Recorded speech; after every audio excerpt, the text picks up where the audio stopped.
So, good afternoon. Welcome to the Beloit Public Library and the Civics Academy. My name is Nick DeMassis. I'm the director of the Beloit Public Library. We're delighted to have all of you here today to hear the unveiling of this new data tool created by the Wisconsin Policy Forum. And we have the president, Jason Stein here, and we have the deputy research director, Sara Shaw. They will be sharing with us the data tool that they have developed to illustrate key educational indicators for the School District of Beloit and area schools using data from the Department of Public Instruction, often referred to as DPI, so I'm sure many people will fall into that lingo, DPI, Department of Public Instruction, and from their databases. Before I introduce the speakers, though, I want to give some background on why the Beloit Public Library is involved in this, the creation of this tool, and not simply a host for the event. Public libraries have had a historic role in providing information to the public through a wide variety of resources, and increasingly both in print and digital formats. However, the public library's obligation has always been more than just to provide. It is also vetting and contextualizing information and presenting it in as objective and useful way as possible. We want what we offer to be as credible as can be assured so that you can use it with integrity. The mission of the Civics Academy is, quote, to inform residents about their local government and community and, in turn, support positive change in the City of Beloit. The Beloit Public Library is proud to play a key role in that mission. Our community's youth are the most important population in the City of Beloit, and in turn, you could argue that the K-12 public schools form the most important institution. Our hope is that the K-12 data tool will help community members to better understand some of the major educational indicators such as enrollment, school spending, graduation rates, and student performance. This data tool will offer this information both over time and in comparison to other local schools and a selected statewide comparison group. Most important, I want to thank the School District of Beloit for their partnership in bringing this tool to fruition, and through the active engagement of Superintendent Garrison and Teresa Moratek, Executive Director, Teaching, Learning, and Equity, ensuring it has the aforementioned credibility that is needed for its success. The Beloit Public Library Foundation funded this project with a generous launch grant from the Hendricks Family Foundation, and the Beloit Public Library thanks them both. With financial assistance from these and other sources, this tool will be updated annually, as it must be, so that it is not just a snapshot of 1 year, but a tool to track changes and guide directions over many. So now I'd like to introduce Jason Stein and Sara Shaw with a quick bio. Jason Stein has worked with the Wisconsin Policy Forum since 2018, serving as president since July 2024, and prior to that as vice president and research director. In his time with the forum, his reports have received multiple awards from the Governmental Research Association. Before joining the forum, Jason worked as a Capitol reporter for the Milwaukee Journal-Sentinel and for the Wisconsin State Journal. His reporting was recognized by journalism groups such as the American Society of News Editors, the Society of American Business Editors and Writers, and the Association of Capitol Reporters and Editors. And I'm also going to introduce Sara now as well. Sara Shaw joined the Wisconsin Policy Forum in 2021 as a senior researcher and has served as its deputy research director since July of 2024. In that role, she supports the forum's comprehensive research portfolio while maintaining a policy focus on education and issues related to children. Before joining the forum, Sara worked as a senior manager with the Illinois State Board of Education and a program manager with Mass Insight Education, supporting school districts undergoing sustained school turnaround efforts.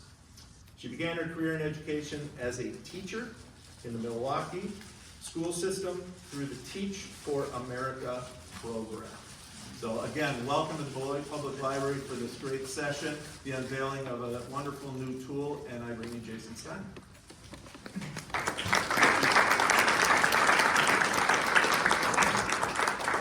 All right, well, thank you, Nick, for that great introduction, and thanks to all of you for being here on a snowy day. Pretty good turnout, so Sarah and I are thrilled about that.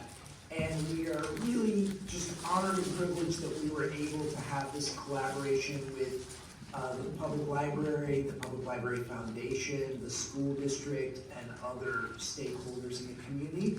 And we're going to present to you a little bit about this project and then answer your questions as best we can. So just a little bit about the forum. We are more than 100 years old.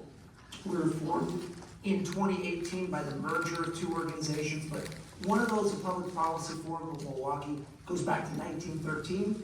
The other one, the Wisconsin Taxpayers Alliance, was started in 1932. We have the former WisTax board member, Jeff Adams, here in attendance, and a Beloit College professor. We study government finance, education, economic development. We publish independent research on a wide range of topics. And we have both organizations actually have a long history of putting out school fact books. And that goes back for decades. These were key information about local school districts in both southeastern Wisconsin and statewide. And one of the things that we did as I came on board was try to bring these things up with the times a little bit and take this 100-page book of tables that we used to publish and turn it into something that's a little bit more user-friendly and easy to disseminate. And that's what we're going to show you today. Here's an example of, we both put together a statewide data tool that's for every school district in the state, but there's a certain level of customization that we can't do when we're doing that for so many districts. So we've done now two custom ones, one for the Sheboygan Area School District and one for the Beloit School District. And I think you'll see that this is something that provides a wealth of information that, while it may be theoretically available on the DPI website, is available in what we hope you will see is a more user-friendly format. I think the important thing to stress before I bring Sarah up and talk more about the tool is that what this is intended to be is a conversation starter. So, this tool is going to give you some of the basic facts about the district's finances, about its enrollment, about the demographics of its students, its teachers, its finances, its test scores and results. But ultimately, the value of it would be in helping to spark and inform conversations that are going to, really get beyond just the numbers to the fine-grained details about what's happening in the community. So without further ado, because I want to leave time for questions and to go through the tool, I will bring Sarah up and she will get to the meat of our presentation. Thanks, Jason. I'll do a quick check on mic sounding good. Great. I will have that in this hand and this in this hand, and I will tell you one thing about pregnancy is that I get a little clumsier. So if anything goes wide and anything white, we'll retire. So the School District Beloit data tool that we put together today, I want to start by saying this is my first time in Beloit. I'm really happy to be here. It's a beautiful building, it's a beautiful community, and there is something that's both a privilege and intimidating about presenting a community's data back to itself. As Jason said, we're going to be focusing on the basics of what we understand based on public information reported to the Department of Public Instruction and reflecting that back to you all. And I think that framing as a conversation starter is exactly the right one. That we do not pretend to get into the full story of what's going on here. This is to get questions coming up, comments coming up, dialogue within the community around what does this mean for you all, and are there ways that a tool like this can support it. Within this tool, as Jason said, we're looking at student data, we're looking at teacher data, we're looking at some financial data, basic points that help paint a picture of what are the main factors influencing what the district does and how it does.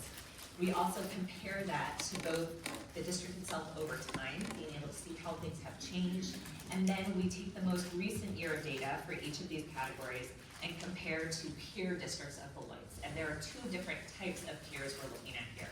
First, we're looking at local peers. So just geographically in the area, the other districts with whom Beloit competes for students, competes with teachers often, and is in the general milieu and the narrative that defines the region. And then we also look statewide, where we're focusing more on districts that are similar to Beloit in key ways. And we choose these peers in consultation with the team based here, because we want to know what makes for comparable peers according to what's meaningful. So 3 factors went into that for the selection of statewide peers for this tool. First is enrollment, making sure that we have kind of a general sense of just how big is the scale of operations for the district. Second is the percent of economically disadvantaged students that the district serves. There's a whole host of student need indicators that we could have used. This one allows us to get just a basic sense of kind of what percentage of students are living in poverty as a way of indicating that the level of need within the district.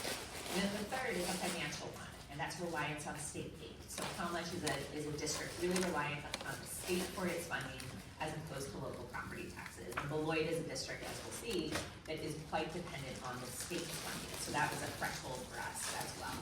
We had the indicators there of what exactly those parameters were, but that was the logic behind them. And then all of this data is coming straight from DPI. It has all been scrubbed by DPI to ensure student privacy. And then in a few cases, we also do analysis on our end using that data to help get to further metrics, for example, around teacher turnover. So that's our setup for the type of work that we looked at in this data tool. And I'm gonna look at a nifty GIF that kind of gives you a walkthrough of how to navigate the tool. We'll also be able to take a look at it more in depth after the presentation. So you enter into the tool, there is a home page. This is the main dashboard where you can click into any of the indicators. We'll look at teacher demographics first. Up at the top, you get some text describing what you're seeing, and then a graphic for each one that goes, in this case, first over time. You can hover over for more details. Here we can look at the average years of experience and see for each graph or each bar what's happening. This gives us by race and ethnicity of teachers, obviously very high level, but just giving a sense of kind of what are the types of things you can do within this tool. And then here's where we now get into peers. So this is the most recent year of data. You can see up at the top, there's both the statewide peers option and the local peers option. Again, the ability to hover over to see more data for each one. You click on that home button, it takes you back to the main page. We can now look at any of the other indicators. This is ACT, where you can see composite score over time. You can see by race and ethnicity or economic status of students, various disaggregations, and track those over time. There's also for ACT being able to see different subject areas. So basically anything we have data for an indicator, we want to be able to put it up here. And then same deal as before, up at the top, local peers and statewide peers to be able to toggle between those two and understand where Beloit stacks up relative to those pre-selected peers. And you go back to the home button, and this will continue in a scroll, so we'll interrupt its progress. But I want to go through some of the key findings that came out as we not only put the tool together, but looked at, well, what is it actually telling us? What is it showing us? So let's start with just the students of Beloit themselves. Who is it that the district serves?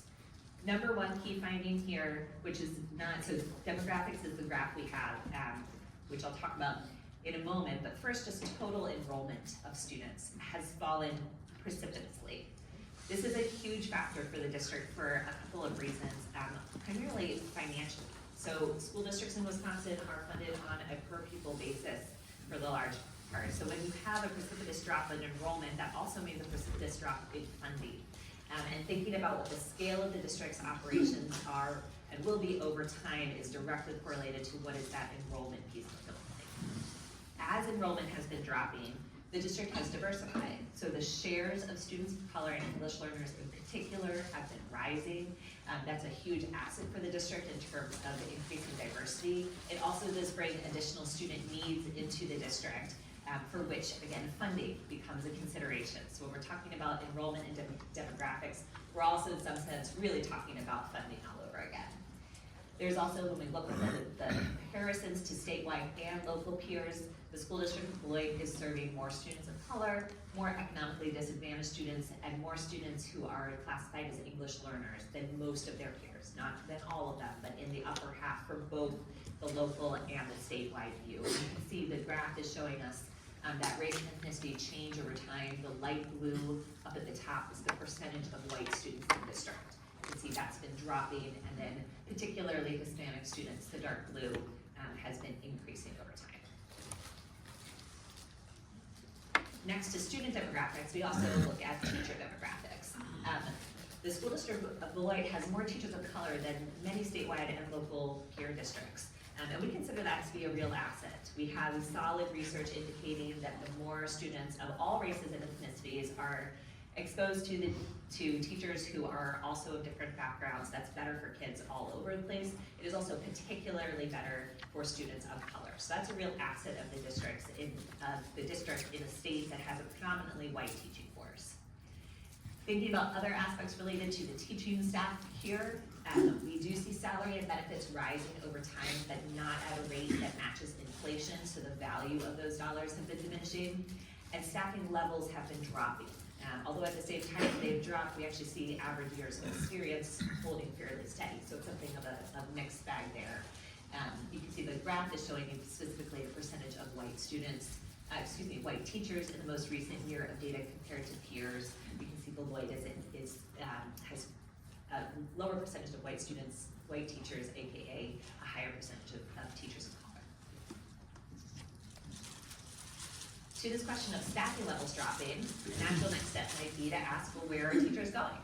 Where are staff going? And this is one of the examples of where the forum takes DPI data and is able to analyze it further than what DPI presents on their own website to look at turnover. So two key points with regards to Beloit's turnover. The first is that when we track where teachers move between districts, a teacher in Beloit goes to Janesville, teacher in Janesville comes to Beloit, we consider that to be a move rather than a leave. The School District of Beloit, in every year that we studied, sees more moves of teachers out of the district than it sees moves of teachers into the district. So this is one of the key issues here, is that turnover being driven by teachers who move out without an influx of teachers coming back in to backfill those moves. However, the larger problem, and this is true statewide, is that Beloit has more teachers when they are turning over, leaving the profession entirely. Now that could be that they've retired, that could be that they've moved into a different career, it could be that they've moved out of state, but for some reason they are no longer in the Wisconsin public school data set. And so in thinking about turnover concerns, yes, there is the concern about turnover between districts of teachers moving out of the district of Beloit and into other districts, but there's also a larger concern of just leaving teaching altogether, or at least leaving teaching within the Wisconsin public school classroom. The stats recently had mirrored statewide stats. We had very high teacher turnover statewide in the 22-23 school year. That ticked back down in 23-24, but it's still well above previous averages. So that's been true in Beloit as well, but the Beloit turnover numbers are higher than the states in those years studied. And compared to peers, compared to local peers, we have the School District of Beloit has the highest rate of turnover, and then third highest for those statewide peers. District finances, this is where we get to get wonky. I want to focus us on the concept of the revenue limit, which I know is familiar to some of you in the room, but perhaps not all. All school districts in the state of Wisconsin operate under a state-imposed revenue limit that is unique to the school district in question. That revenue limit, as the name indicates, limits the total amount of revenue that districts can bring in from their two largest sources of money: local property taxes on one hand and state general school aids on the other hand. So when you have a low revenue limit, that means you are automatically kind of from the beginning locked into only being able to get X amount from your two main sources of aid. And one of our very first findings here is that Beloit's revenue limit is quite low. It is quite low compared to the state average. It is also quite low compared to its peers. The lowest amongst its statewide peers, third lowest amongst its local peers. And you'll recall from our student demographic slide that its student needs are actually much higher than many of these peers. So there's an immediate disconnect there between the money that Beloit is receiving and the needs that it wants to be able to serve for its students. Now that revenue limit is here, and the amount of state aid that a district gets is what proportion of that limit is coming from the state versus coming from local property taxes. Beloit has a high proportion that comes from the state that allows it to then levy a small proportion from local property taxes. So state aid actually looks quite high on these charts as a proportion of that total revenue limit. Over on the spending side, we see higher spending for the School District of Beloit compared to its peers. That's in part because the district students' needs qualify the district for additional state and federal aid beyond what's coming from the revenue limit. But that aid is not always and often not sufficient to cover all of those additional needs. So we do see higher per pupil amounts spent specifically on pupil services. That's things like guidance counselors or social workers, vocational services, compared to peers in the state average, and on instructional staff services. How do we support those who are working directly with students on instruction? There's also higher levels of total operating spending. For my wonks out there, operating spending here we're defining as general fund expenses and instructional fund expenses, so it does not include capital spending or debt service. That's our best view of kind of what the district operations are doing in a way that's comparable to other districts. And we see that Beloit does have higher levels of total operating spending than all local peers and nearly all statewide peers, thanks to those additional revenue streams that again are not necessarily sufficient to actually meet the needs of students here. Student participation is the part of the dashboard where we look at 4 different indicators: attendance, chronic absenteeism, dropout rates, and graduation rates. Attendance is your average daily attendance. Chronic absenteeism asks about the percentage of a district students that are missing at least 10% of school days in a given year. We saw a great article from the Beloit Daily News recently highlighting the work that the school district here has been doing to combat absenteeism and in the region. This is a statewide issue. It is a national issue where absenteeism rates skyrocketed in the immediate years after peak pandemic and have not recovered. We put out a focus piece on that, a brief looking at that. You can visit our website to read the full story. But essentially, this is a big problem. It is true as a problem in Beloit as well. They have been improving since COVID, so those rates are coming down, likely as a result of some of the very concerted efforts happening between district staff and community to bring them out. Dropout rates in the last year of data, and I should note, all of these data that we have from the state actually only take us through the 22-23 school year. So we don't yet have visibility into what happened last year. You all will know better than we do how these rates have shifted since then. But at least as of 22-23, dropout rates on record in Beloit were at their highest, and of particular interest is that that was driven largely by white students dropping out at higher rates than previously before.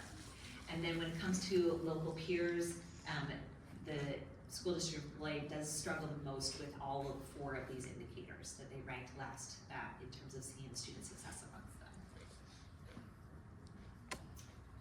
Going over into student performance, so we'll look at the forward exam, which is the state standardized test for 3rd through 8th graders, and then the ACT, which the high schoolers take. The big note for the forward exam is that the test changed this past year. So 23-24 is what you're seeing over on the graph, that very far right bar. You'll see we changed the colors as part of indicating that year's results really can't be compared to previous years. So 2 different indicators here. Number 1, we'll be able to see from 23-24 and beyond and what happens there. But then looking at the more blue-green bars, that shows us what was comparable previously. And what we see is that since the pandemic, the school district has not fully recovered, that there was learning loss here. There has been some progress, but not to the extent that students are back at the level of learning that they were prior to the pandemic. Compared to local peers, Beloit scores on the forward exam do very low. They're in the bottom half compared to statewide peers, and that's true across most demographic groups and grade levels. There are some interesting outliers where you can tell there are particular teachers at particular grade levels who seem to really be doing a knockout job for kids. So that's a fun one to look at, where there's some exceptions to the rule here. And then the ACT, I wish we had clearer student data to be able to present to you of everything has always stayed the same, and we can look at it exactly over time, no problem. That's not the case for forward, and it's also not the case for the ACT, which has struggled with participation rates. So DPI recommends using caution whenever non-testing rates are above 5%.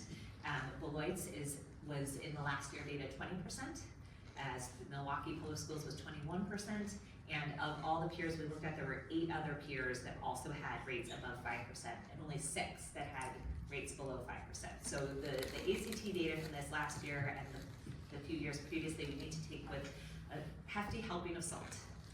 That said, we do see that the composite ACT score at the School District of Beloit has fallen in recent years. It was the lowest among state and local peers in this school year. One interesting point, again, in trying to think about where are their bright spots, where are their particular areas of struggle, English and reading have consistently yielded higher results than in math or science. So something happening there that seems to be stronger for students. And this is the final dashboard before we take a deeper look all together and can engage in some Q&A. Open enrollment. So this is a dashboard that we don't include in our regular school data tool that's for the whole state. This was a particular request of the Beloit community team in recognition that open enrollment is a real factor in this community. Open enrollment program is a statewide program that allows parents or families to enroll their children in a public school district other than the one that they live within the geographic boundaries of. So you can have transfers out of the school district, you can also have transfers into the school district from another place. School District of Beloit has seen transfers out of the district increasing over time. Transfers in actually also increased for a bit in 2013-14 and have remained steady, but the transfers out at this point are far outstripping those transfers in. You can see in the graph at the bottom, so the light blue is showing you the transfers in, dark blue is showing you the transfers out. So you can see the Beloit proportions where you've got that thin light blue and then a larger dark blue. And that means, and results in Beloit having the most negative net transfer rate out amongst statewide peers, meaning if we take transfers in, we take transfers out, where we left with. In Beloit, that is a negative figure, and in fact the most negative figure, and then amongst local peers was the second most negative, with Deloitte and Darien being the most negative net transfer rate. So that means, for example, West Dallas, West Milwaukee, which is the third from the left on this chart, actually has a higher transfer rate out than the School District of Beloit does, but you can also see it has a higher transfer rate in as well. And so those start to cancel each other out such that Beloit is the one that actually has the most net negative out. Again, we bring it back to what enrollment means for finances. This is a drawdown for the district in terms of being able to not only retain the talent of those families and those students, but also the funding. Happy to throw it a lot at you all. We'll take a big deep breath, pause, and have Jason come on back up as well to answer some questions. I'll look at Beloit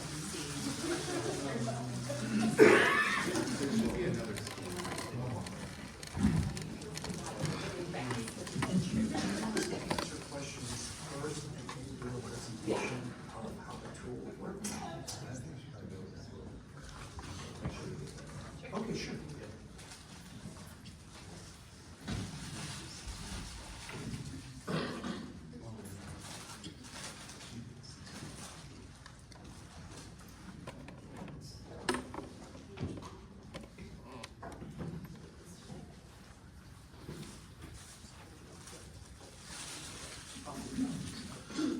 So the question that we were just talking about is whether we should show the actual tool right now or take questions. I think it's best if we show the tool and everyone sees that, and then we'll get through as many questions as we can. The expectation is there will be continuing programs around this and opportunities and certainly other channels for feedback.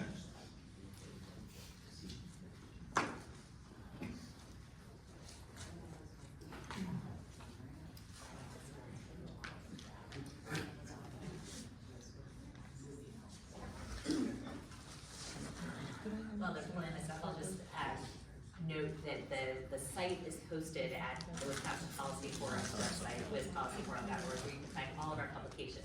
but the Beloit Public Library team has already been speeding up to embed it in their own website. So you don't always have to come to us to find it. It'll be right here hosted on the BPL's website, to be able to find it from there, and that's what we're gonna pull up and show everybody can navigate to over that way. And just on what Sarah said then too, is that just as we've done with the previous luncheon sessions, they're all archived on our website, on a webpage.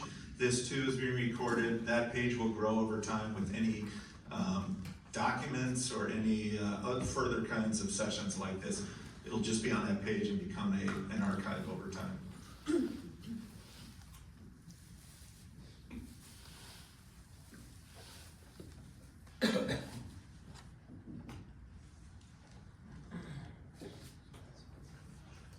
All right, while they're bringing that up, and the minute I say this, they'll bring it up. But let's start with a question. Does anybody have a question to start with?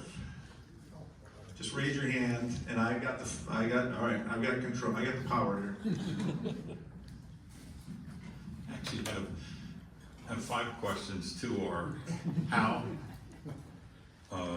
2 are why, and 1 is where.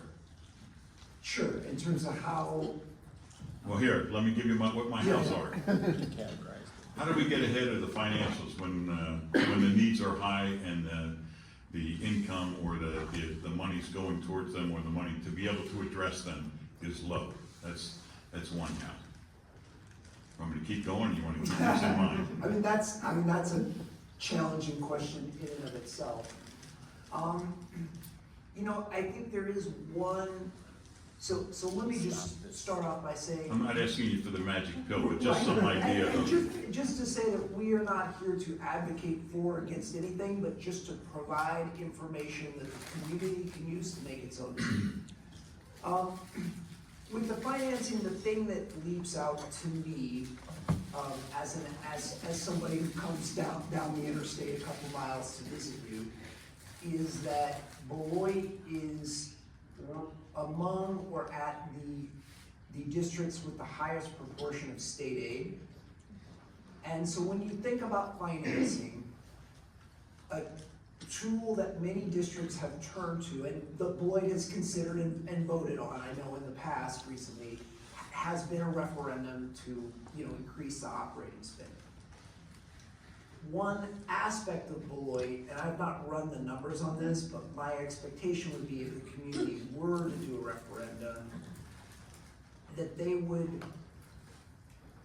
the state would end up covering a bigger proportion of that additional spending than in other communities. So there would be a 1-year lag for that to happen under the state funding formula. But where I live in Madison, they just approved $100 million, voters just approved in November $100 million operating referendum. Okay, $30 million takes effect this year. 1 year from now, the Madison School District will receive less state aid than it otherwise would have, likely. There are a few caveats to that because there's all kinds of things that happen in the foreground. But the most likely scenario is Madison will actually receive less money a year from now because voters made that choice. In Beloit, my expectation would be the opposite. If voters did do that, there would actually be additional state aid because there would be an addition to what is called shared cost that would result. It's an important factor in the state aid formula that would result from that. So again, I sort of hesitate to put that forward because it may sound like I'm advocating for a referendum, which is not what I'm doing. But as I sort of just come into this community, what is unique or unusual about this community related to finances? That's the thing that kind of hits you in the face, I would say. Okay, I'll reduce it to 1 more question. All right. Okay, so I'll take. We got it down we already got it down from 5 to 2. That's good. Here's the why question. Besides giving us information that absenteeism is on the rise, dropouts on the rise, do you have any answer to the why? We have hypotheses, and I think part of what we learned in the research around our statewide brief on absenteeism is that the results that we see across the state are surprisingly uniform given how different the causes are from community to community. So there are communities in which, for example, there's more affluence and families are going on vacation more often during the school, and that's driving absences. In other places, it's far different. It has more to do with rise in homelessness or rise in transients because of housing instability, and that's some of the causes where it's harder to get to and from school physically. I think one common theme that we hear, regardless of community, is that the pandemic frayed the relationship between school and home in a way that almost every community is still striving to reinstate. And that we had messaging around you stay home from school if you're sick. Being in virtual school is just the same as being in in-person school, and both of those we now know, we knew what we knew at that time, we know what we know now, and we know that not all, but for the majority of students and families, really being engaged in the school setting is an asset, but that's not always the mindset that communities are in right now, so I would go to that. And I think that's true for every type of student.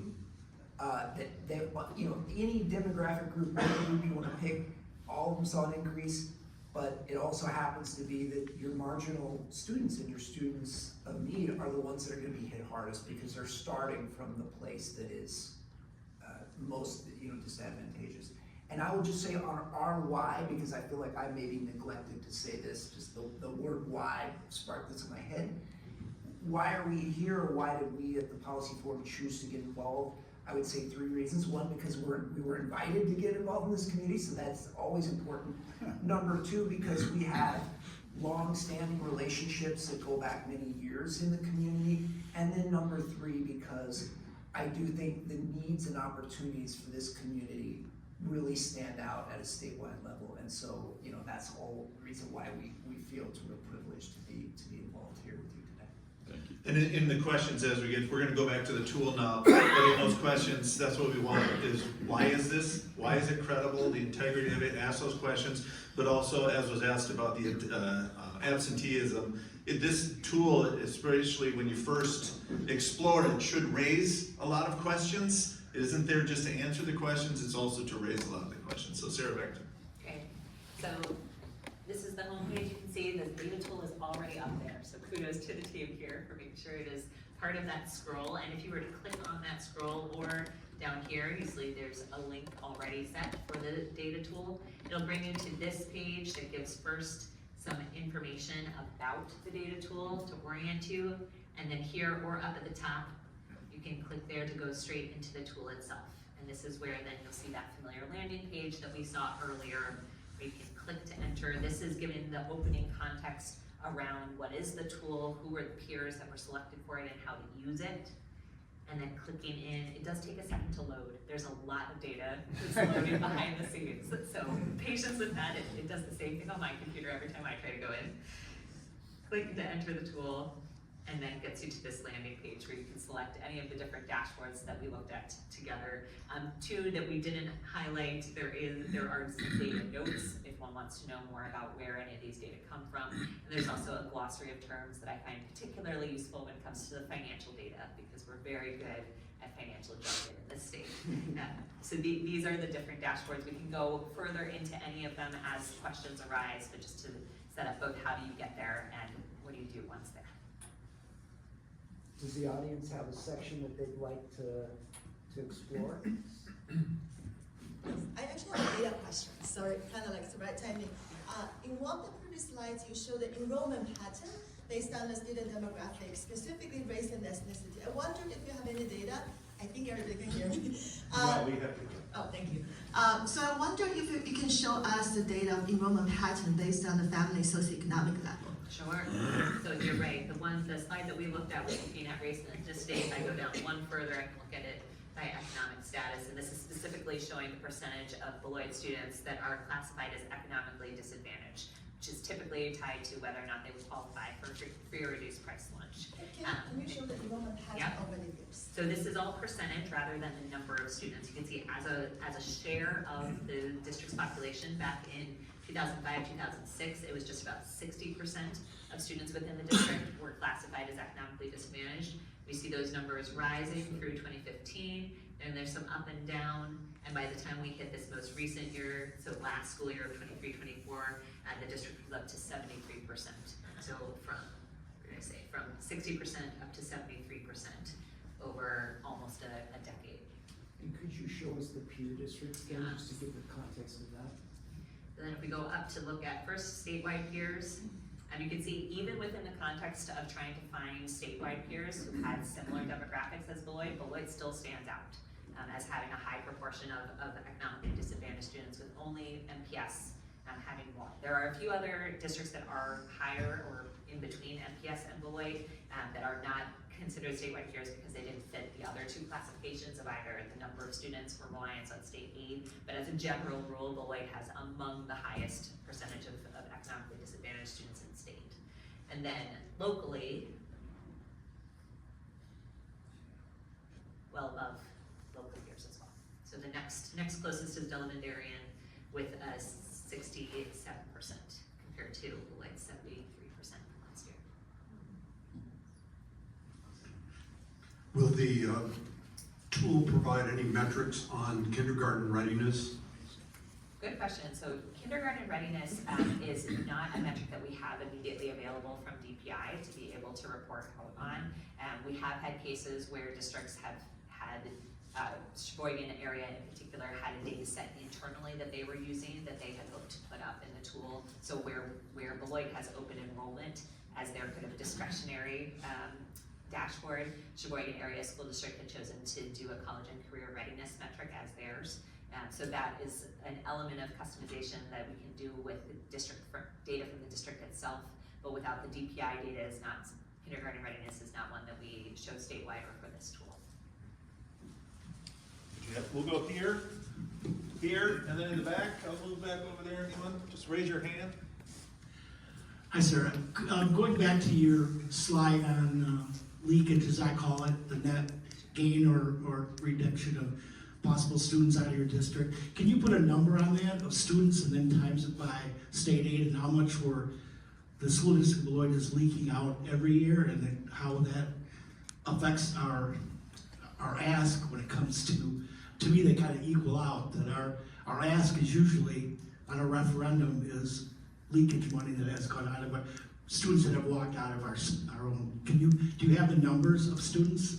I can speak to the numbers of students. I think I'll turn to Jason to talk about the financial impact of that. But this is looking at students in and out of the School District of Beloit over time. So this is where 2013-14 light blue, we actually see an uptick in those transfers in. So there was success at bringing more students into Beloit through the open enrollment program, and that stayed relatively stable since 2013-14. At the same time, however, we're seeing that really market drop over time. So back in, well, we won't go all the way back to 99, let's take it to a decade previous. So in 2012-13, we had 109 transfers in and nearly 500 transfers out. So about a 1 to 5 proportion. In 22-23, 130 transfers in, so similar to where we were a decade ago, and getting closer to 1,000 transfers out. Times the amount of state aid we get for those students? A little bit of. Yeah, we could certainly get back to that number. I just wouldn't want to put it on the back of an envelope and hand you the envelope right now. I'd want to think through it carefully and talk to the district about it. But I mean, if that's something that the community's interested in, you can calculate that. But it's substantial. Oh, yeah. Yeah. And I think that here's the challenge of declining enrollment. And to some degree, this is an issue across the state. We have declining birth rates. We have for the state as a whole, we have a net in-migration rate that is not spectacular. But it's obviously more pronounced here at Beloit. And the challenge this is every district has certain fixed costs, right? They have school locations, they have utility bills, they have a footprint for their student transportation. They have fixed costs, and if if the enrollment is falling, then you're just having to spread those costs against across fewer and fewer students, right? And it's just it's a challenging thing to go. And again, it's not a unique challenge by any means to this community. It's just a little bit more pronounced here, and it's more pronounced. Question here. I actually have a couple. Is there discipline data included in here? This tool does not include discipline data. We do have data available from DPI, so that is available up on WiseDash, would be that public portal from DPI. One caution that we have learned to apply when using that is that the disciplinary policies are so different from district to district. So you might be able to look at Beloit's over time to kind of get that sense of how does the district itself change. Right, but trying to do any kind of apples and oranges comparisons between districts becomes very difficult very quickly. Second question, can you combine any of that data? For instance, can you take students with disabilities and have that broken down by race and ethnicity? We don't in our tool. DPI is limited in what it does as well, in part because so quickly you get into student privacy concerns. The more intersectionalities we apply, you get the one student who is both a Black student and it has an IEP and is economically disadvantaged. So no, we don't have that, although certainly from the district standpoint, knowing that they have some sophisticated data systems internally, that's a really good way of trying to target interventions. Okay. And to know for student outcomes, what the tool does have, just to, and you probably saw this before, but it has attendance, absenteeism, dropout rate, and graduation rate. So in terms of the student participation in the school, not discipline data, but it does have those other indicators. Oh, yours. Yeah, in the per pupil spending areas, what fund allocations are you using to determine per pupil spending? 10 and 20 series funds. So for non-school finance people in the room, essentially the general fund, the main set of accounts for a school district, and which is Fund 10, and then the 20 series fund. So it was mainly just Fund 27, the special education fund. So it's, though when we look at operating spending for school districts, that's what we have traditionally looked at. So no debt service funds, anything like that? We do not. One reason that we don't include debt service, it's certainly important and we would never claim that it's not. I'm not asking you to include it, I just. Yeah, no problem, no problem. The reason, but just for other people that may ask, well, why wouldn't you include that? Because every district may be different. You know, an urban district that's 100 years old versus a suburban district that's 30 years old, they may carry different levels of debt. And one of the things that we're looking at is to compare districts in terms of what are you spending on your operations to educate students, as opposed to, did your district just happen to build a high school, or did you have you not built a school in 35 years? And so that's why we exclude it. Teacher demographics, you had, in terms of when people leave, it looked like they could retire, change careers, but if they actually stayed in teaching, you wouldn't necessarily know that unless if they went to a private institution. If they went to a private institution, they are no longer in the public school data set. Okay. So that would be another way, they would show up as a leave in our terminology, even though from a community's perspective, it might feel more like a move. Right. And the other thing that is also worth knowing is if they, end up becoming promoted to become an administrator, then they would also fall out of the data set.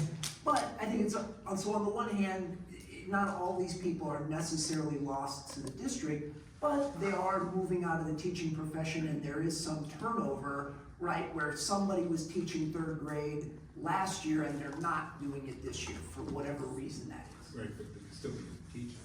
They could still be in teaching, or they could, again, they could have retired, they could have left because they had a child, or because their parent was sick, or, they changed careers, right? And they moved from being a math teacher to being, something else in the community. So, I mean, it's all those reasons could generate a leave.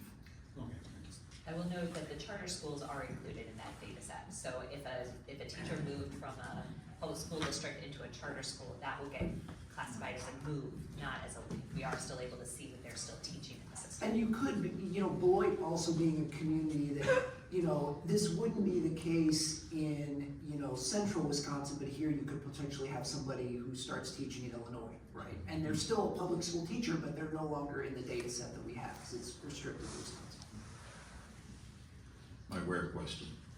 So you give us status for the number of of students transferring out, do you have information for where?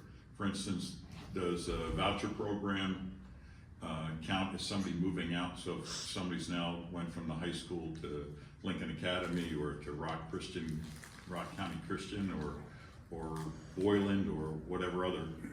Yeah, so open enrollment, that page is strictly the open enrollment program run by the state, which is just from one public school district into another public school district.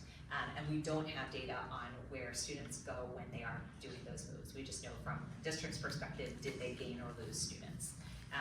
We also, private school data is not easily available on many metrics, including enrollment. So we aren't able to, we can see, we know how many students, nope, I'm not even gonna say because I'm gonna get it wrong. The short answer is no. Thank Yeah, you. and where they do show up is, I mean, you know, when you look at the overall enrollment declines, it's there. Where it can be challenging, I mean, it would take a very sophisticated analysis, really focused at that question alone to get at that issue, and it'd be difficult to get the data to do it, quite frankly, but. Can we talk about the dropout rate for a second? When I was on the school board, the dropouts that went to Chicago, they were always classified as dropouts. We never got data back that they were transferring, or they were moving, or they were, however the state classifies them. Is that still true? If the district doesn't get any response to a different school, they are automatically considered a dropout? The short answer is I don't know. Okay. The only slightly longer answer is that all of this depends on what gets reported to the state. So if the sending or receiving school district doesn't have the systems in place, it's not going to get captured and reported back to the state. So those systems may have improved such that more students are getting logged, but if the fundamental mechanism is still broken, then the reporting issue will still be there. Our challenge with dropouts years ago was everybody who went to Chicago ended up as a dropout because Chicago never responded to, are you in a school somewhere? So it's still a problem for students regardless.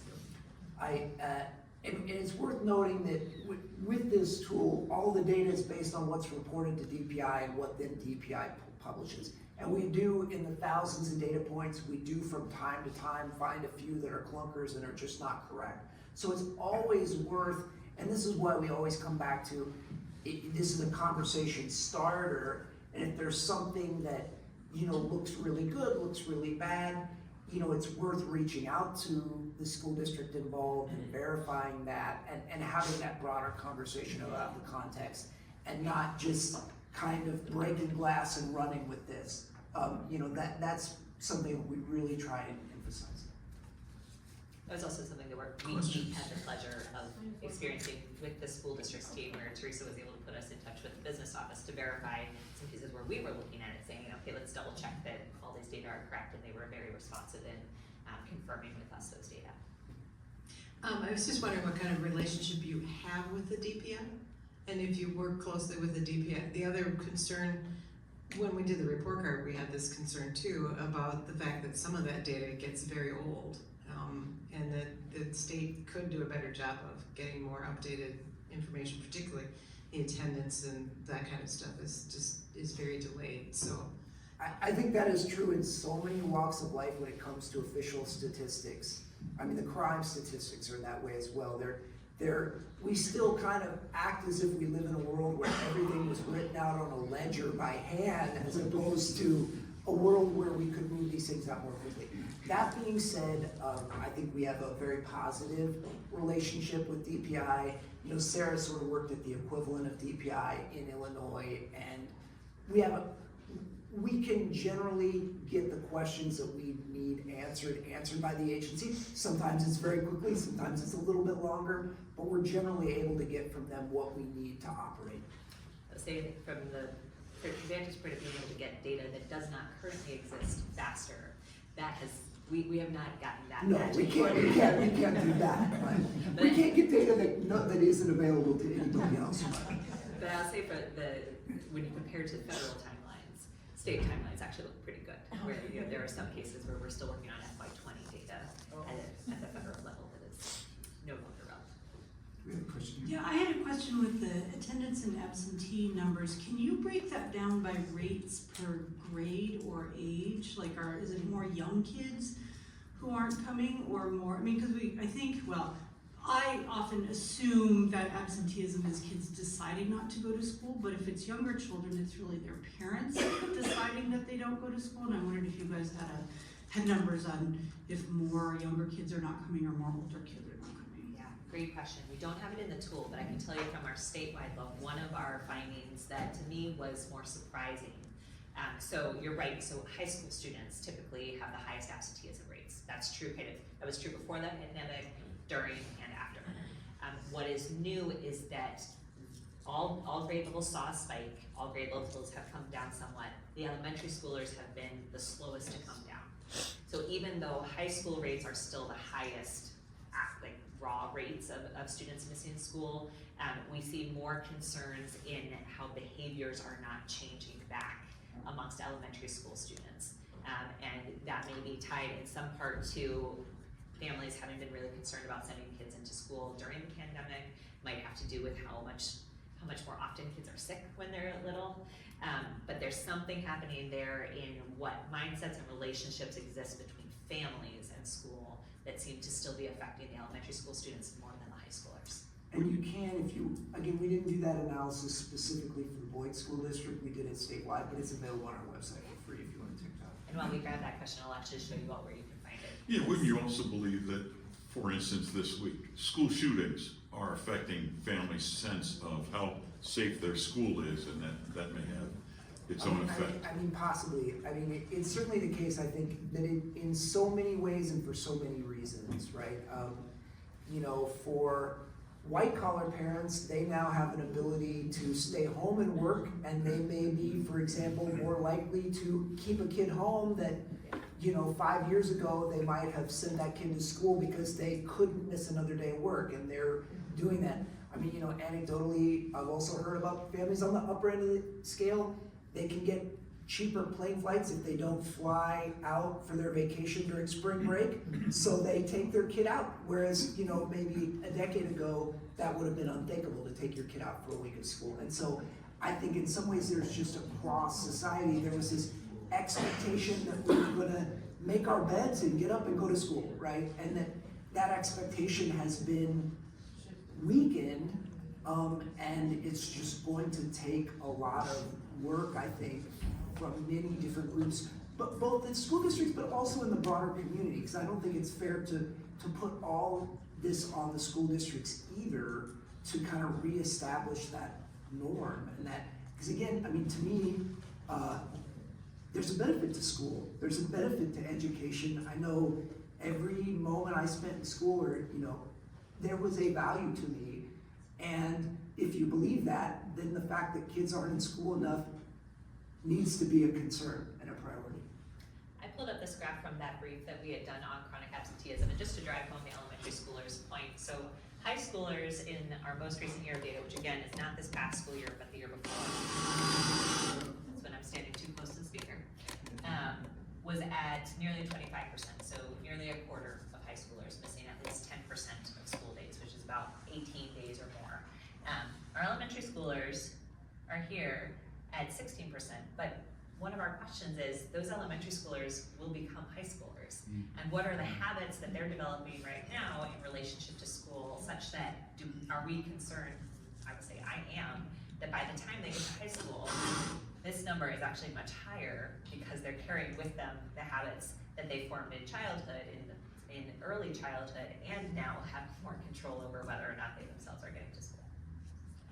All of our research, by the way, is available. So we've got wizpolicyinformed.org, and underneath our research tab, you can find all of our education and And I do think more broadly, there is room for city government, there is room for county government through social workers, there is room for partnership with other local governments, nonprofits, churches, what have you, to try and form that broad-based coalition or partnership that can move the needle on this. And there has been progress made, not to diminish that at all.